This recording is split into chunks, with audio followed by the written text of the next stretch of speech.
The title is a bit clickbaity, but my channel is still so small, so I can't afford the luxury of too much dignity.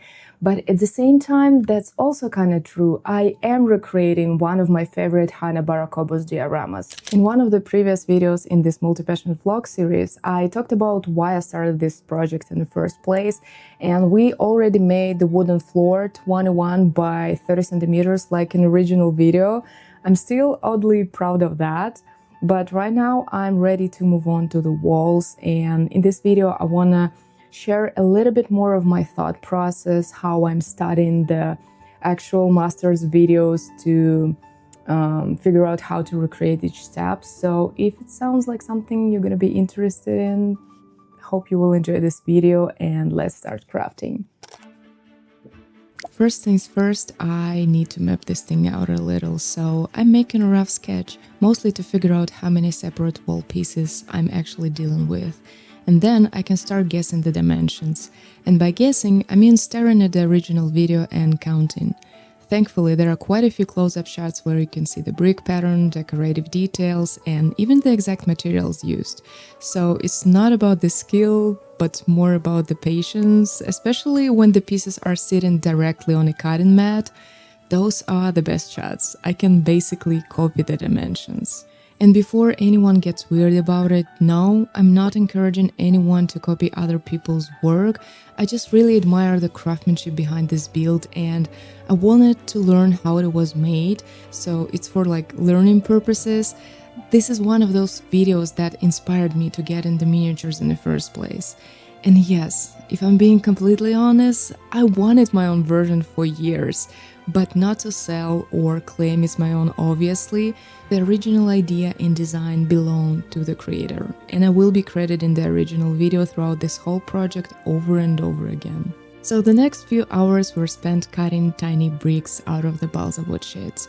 Each one is roughly 0.5 by 1 centimeter and is probably the most repetitive part of the whole project, but also very relaxing to me personally, although I didn't want to cut out all the bricks I would need right away because I've learned not to get too far ahead of myself with the projects like this, just in case I will discover halfway through that I miscalculated something. So for the first batch, I stopped at 3 small containers, which felt like more than enough to start build the next day.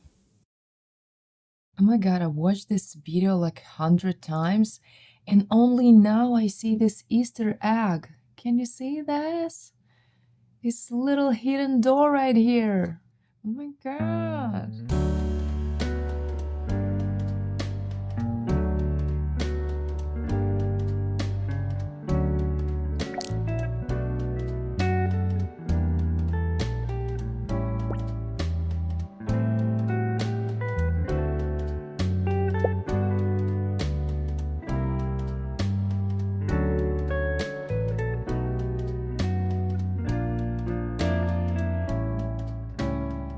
So this is the thickness of the balsa wood I used for this brick situation.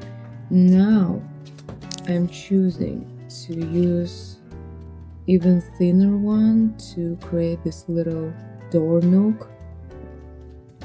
One thing I've noticed about the videos like this is that it can sometimes look like the person making something knows exactly what they were doing the whole time. And I can assure you that is not what is happening here. To me, most of the fun is in trying things, making guesses and seeing what actually works. In fact, if I already knew exactly how everything was supposed to be done, I would probably get bored pretty quickly. So even though I'm using the original video as a guide, I'm still running into problems I didn't expect and then trying to figure out how to solve them. So this time around, in this video, I wanted to leave also some realistic parts of the miniature building, because even with all my experience and all the measuring and planning, my hand still slips a lot. It flew away. Excuse me?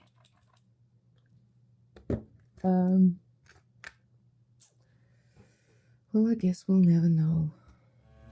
Sometimes I glue something in completely wrong place, and sometimes pieces just don't let up, and sometimes I mix the wrong color and I only realize it after I've painted the whole thing. This happens in pretty much every project I make, and usually more than once. But honestly, I feel like that what keeps it interesting. And I feel like a lot of multi-passionate people can relate that it's probably one of the main reasons why I keep coming back to this hobby over and over again. Because it's complex enough to experiment with a huge variety of things. But okay, enough with this little poetic detour and let's go back to the process. With the door nook finished, I moved on to the main wall and started laying the bricks one by one. And PVA glue is perfect for this because it gives me enough time to adjust things before everything is locked in place. And by the way, since balsa wood is pretty soft and porous, it also helps fill some tiny gaps between the pieces. That's also the reason why, even with a fresh blade, cutting balsa can still make it split into tiny layers, so I lightly sand all the wooden bricks before gluing.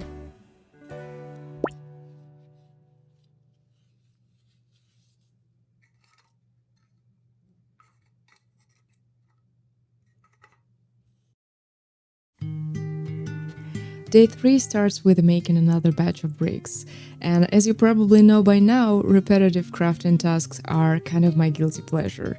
My OCD-ish brain loves that stuff. By the way, also just to clarify, when I say day 3, I don't mean the third day in a row. This whole project took somewhere around a month and a half, or maybe even 2. I lost account.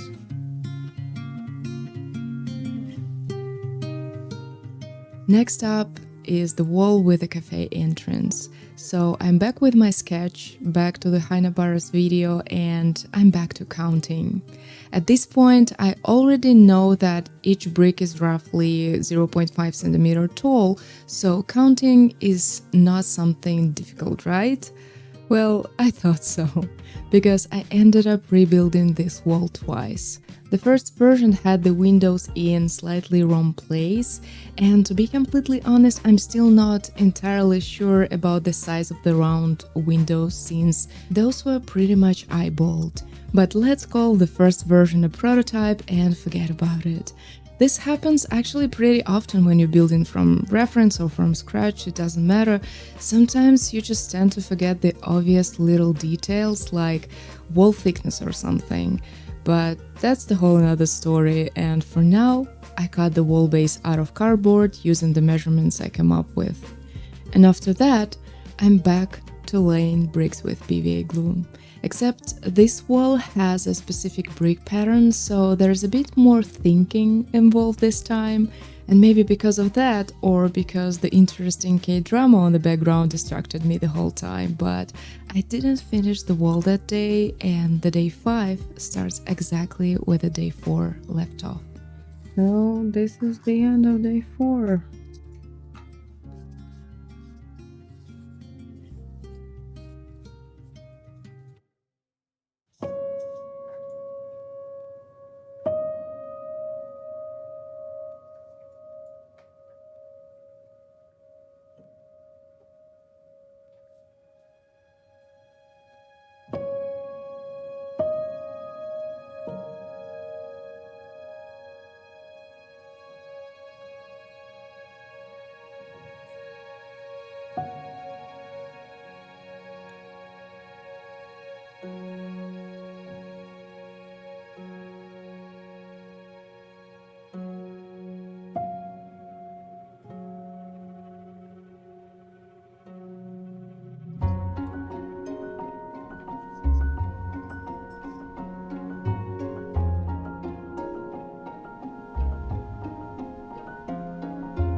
Remember when I mentioned that I always forget to account for something? Well, this is exactly what I meant. I completely forgot to leave the space for where these two walls are supposed to meet, which meant some emergency trimming was required. Next, I framed the door and window openings with thin wooden strips just enough to hide the exposed cardboard edges.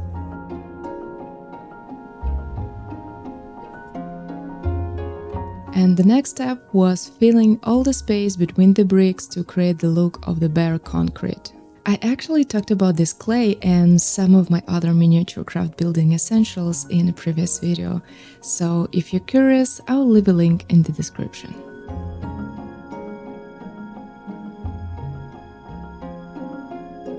Now it's time for the final wall, which is made out of two separate sections.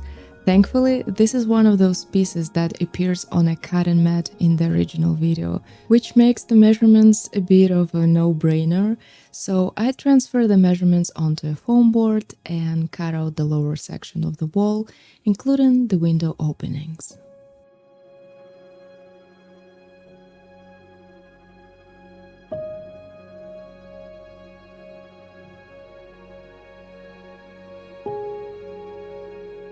The outer side of the wall is pretty simple. For this section, I'm just gluing wooden strips directly onto the surface, and while doing that, I'm constantly checking from the back to make sure that they are centered on the wall base. The strips are intentionally a little wider than the wall between the windows, that way the window glazing will have something to sit against later and won't just fall through the opening. The only tricky part is that the strips tend to warp a little from the moisture in the glue, so I'm holding them in a place with the plastic clamps while everything dries. I specifically use plastic clamps with wide flat jaws because they don't leave dents behind.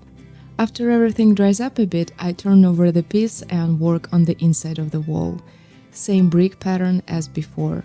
And I placed a wooden strip as a guide to keep the rows straight this time. A ruler would have worked too, but this was the first thing I grabbed, and then the same process again. Glue tiny wooden bricks, one by one, in a staggered pattern.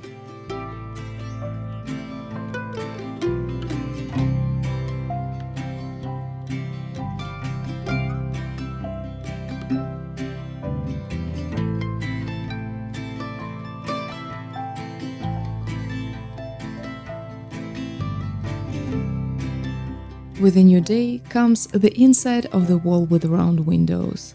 I applied the air dry foam clay the same way as before and moved on to the window glazing.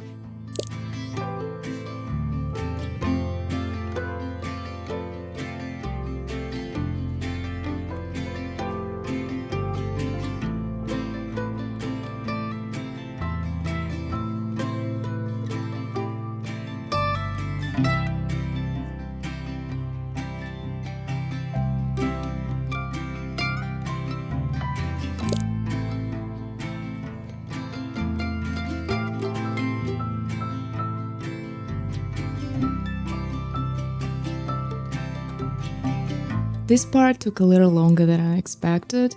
Each window pane needed its own frame to keep it securely in place and prevent it from falling out later. And it's also helped to hide the exposed foam board edges around the openings. For these steps, I switched to a different type of clamp. These are safe too and don't leave any marks behind once everything dries. As you can see, it was a pretty productive day. This happened on a weekend, so I got a lot more done than usual. On work days, I only get a couple of hours at most. This amount of progress would probably take me a week's worth of evenings otherwise. But yeah, anyways, I finished the wall, I put it under some weights overnight, so it will dry out without any warping surprises.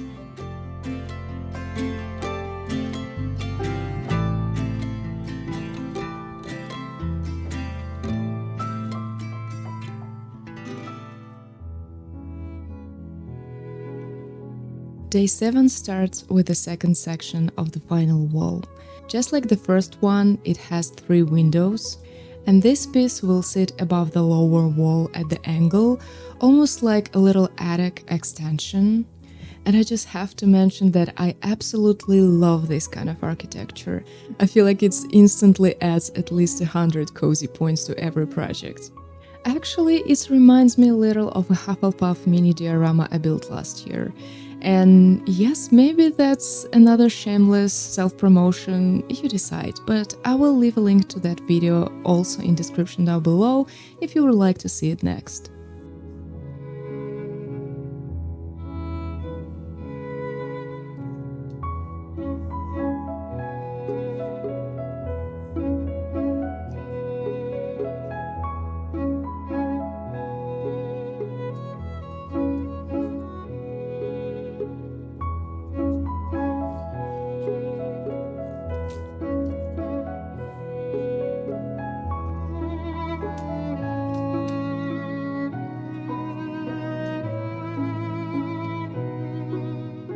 So the process for this section is pretty similar to the lower wall. Glue the strips, check the spacing, hide any exposed foam board edges, and then leave everything under some weight overnight so it dries nice and flat.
And finally, it was time to add some color.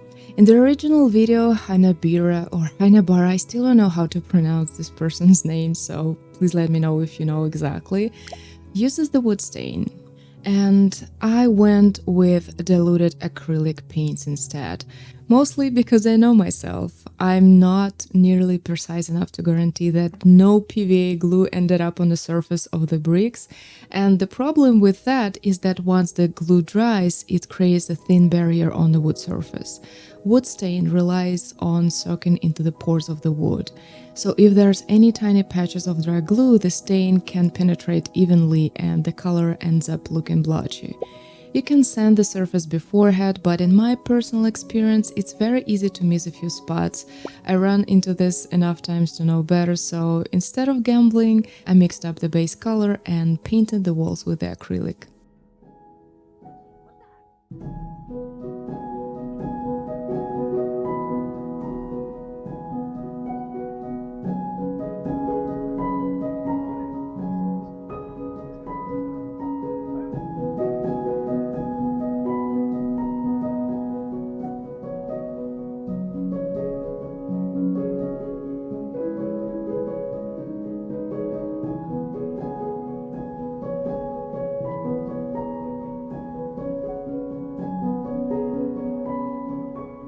Once the base color has dried, I started adding the accent bricks in various shades of orange and beige.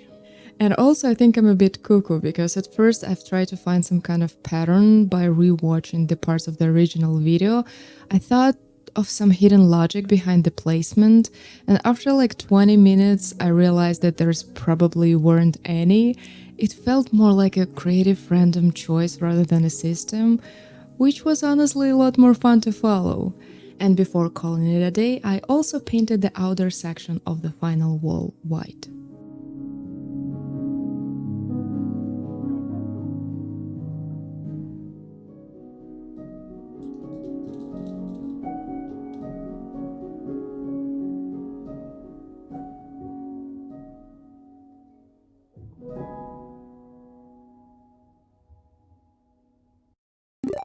Hey friends, once again. I took a little break from this project, maybe 2.5 weeks, haven't touched anything, didn't film anything, and now I'm missing it. And now I'm excited to go back to it. I thought I would burn out by this point, because that's usually happens when you're multi-passionate and you have a cool idea and you start working on it, and in 3 to 4 weeks, you want to get out of it. But it's not that project. First and foremost, it's really exciting to go step by step, just recreating something that one of my miniature idols made, and using this person's videos as a tutorial. To be completely honest, my knowledge in creating miniatures, maybe 90-95%, consists of something that I learned from this person's videos. There's a few other creators that I adore to the core, and it's just mind-blowing to me what they've been able to make with their own hands and how accurate it is to the actual real existing things. Maybe I should make a separate video about all of my favorite miniature creators. That would be fun to make, right? So let me know if you want to see that. Anyways, as you can tell by the length of this video, we wouldn't be able to finish this whole thing in today's video. That's because I want to make a series, and this is just part 1. And the next one I want to finish in like 3 to 4 months, because first of all, it's very time consuming, and second of all, I have a lot of other ideas that I want to make and videos I want to film in between of the parts of those series. So the plan for now and for this video is to finish the walls and the greenery on the walls. So that's what we're gonna do right now. I'm gonna change to my pajamas because that's my comfy clothes when I'm at home. And yeah, let's continue crafting.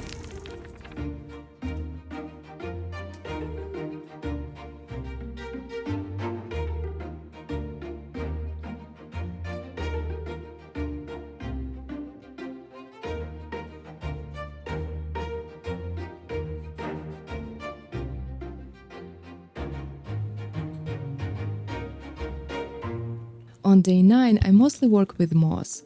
Just like in the original video, I mixed the PVA glue with moss and started adding it on the round windows on the wall with entrance door. Although I also used a bit of flock in this mix of PVA and moss, and I think it was probably a mistake because unlike moss, flock is basically tiny plastic fibers, and even though they are perfectly even and looks nice in theory, in reality it kind of sticks off in the wrong places. So yeah, I think I was being a little lazy here. I probably should have just taken the time and chopped the moss much finer and work with that exclusively. I think I was trying to make it easier for myself, but I didn't really make it easier. It made the texture a bit more annoying, but we are where we are, and now you know, and now I know. So I added the first layer around the one side, let it dry for a bit, and then turn it over, noticed all the little places that need fixing from the other side, and did that. And that took me the whole day.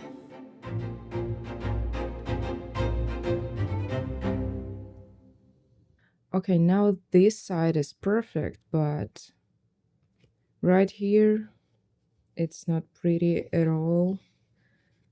We need to cover this up with a little bit more moss and glue.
It's day 10, and it feels like the base is almost done, but it's not. So now I'm adding these wooden strips around the exposed edges of the wall. So in cases like this, I usually do the final measurements directly on a piece, like I literally place the ruler against the wall or hold the strip exactly where it's supposed to go later, because yes, technically I'm still eyeballing a lot of things, but I'm also checking them against the actual build, and that's really helps me to account for all the annoying little things like the thickness of the materials and the final thickness of the wall. And I could probably calculate all of it properly, but honestly, placing the piece where it needs to go and marking it from there is almost always the most reliable method for me. And maybe it's not very elegant, but it actually works, and usually it means that the pieces have a much better chance of actually fitting together than when I'm doing the math.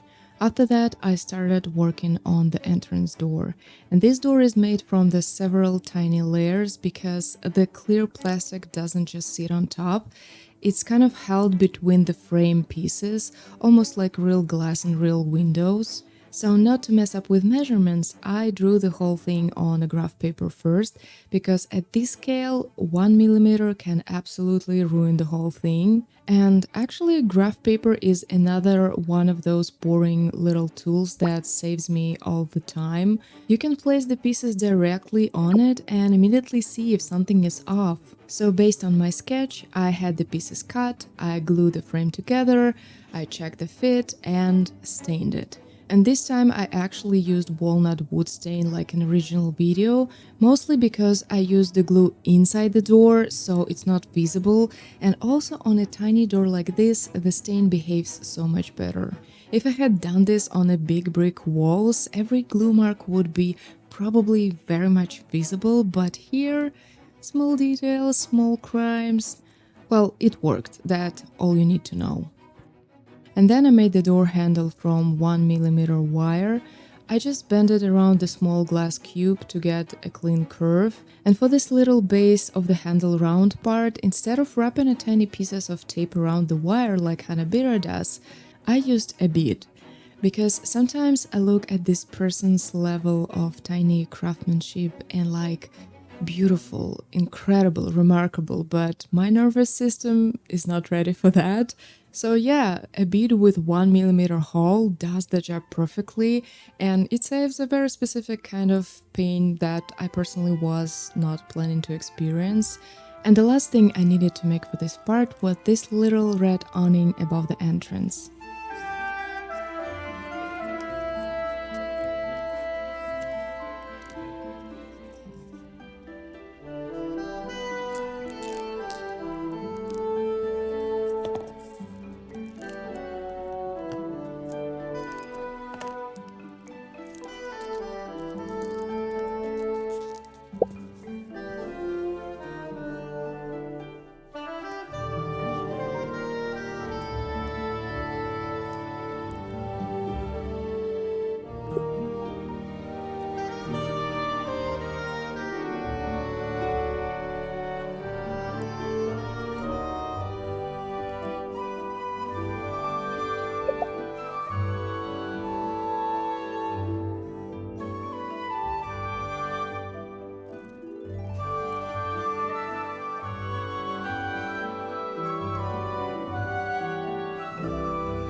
So I took a piece of red fabric that looks close enough to the one in Hanabira's build, soaked it in PVA glue and shaped it over the base, which was a sphere 5 cm in diameter. And then I left it for a few hours to dry. After that, I added a thin black wire around the edge and finally attached it into the wall above the entrance door. So by the end of day 10, the edges were cleaned up, the door was assembled, and it's finally finished enough to call this the end of the part 1 of this series.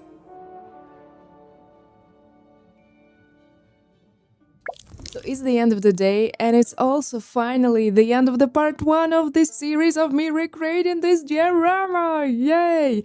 I didn't glue in this door from the top and the bottom because I want to add this cute Japanese transfer sticker on the glass part of this door, but to be able to do that I need to collect a little bit more things to print out, so I won't waste the whole sheet of this paper just for one little thing.